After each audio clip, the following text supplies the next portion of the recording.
The Krebs cycle takes place in the matrix of the mitochondria. For every molecule of glucose, there are 2 Krebs cycles, and we're just going to look at one of them.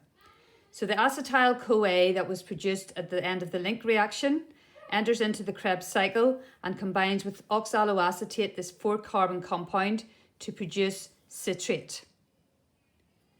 Citrate is a 6-carbon, and this will then go through a series of reactions where it will change to oxoglutarate to begin with, and then the oxoglutarate will go through a number of stages where it will then be changed back to oxaloacetate.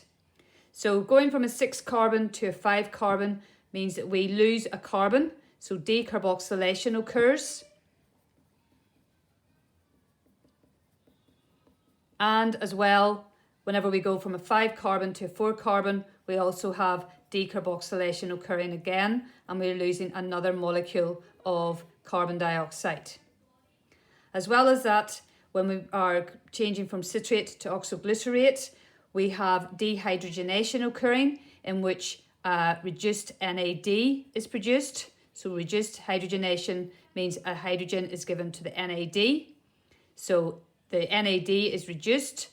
The citrate, we would say, is oxidized oxoglutarate. Again, as we move from our oxoglutarate through a series of enzyme-controlled reactions, another reduced NAD is produced. So we have further dehydrogenation.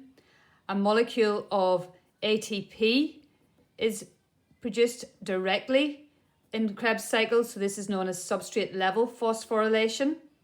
And then as we go further along the cycle, then another coenzyme known as FAD is reduced, so it accepts hydrogen, and we then have another molecule of reduced NAD produced as well. So in one full cycle, Krebs cycle, we have 2 stages where there's decarboxylation occurring. We produce 1, 2, 3, 4 molecules of reduced coenzymes. 3 of those is reduced NAD and 1 reduced FAD. And that is Krebs cycle. So at the end of it, we have, for 1 molecule of glucose, remember we have 2 Krebs cycles. So we have 2 of these. So we will produce 1, 2, 4 carbon dioxides. 1, 2, 3 times 2, so 6 reduced NADs.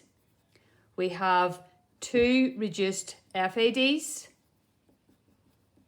and for each one we then get 2 ATP molecules produced. So there's 4 of our waste carbon dioxides that are produced. The other 2 carbon dioxides came in the link reaction where we had our pyruvate converting to the acetyl-CoA. So there's our 6 carbon dioxides that are released during aerobic respiration. So that is the Krebs cycle.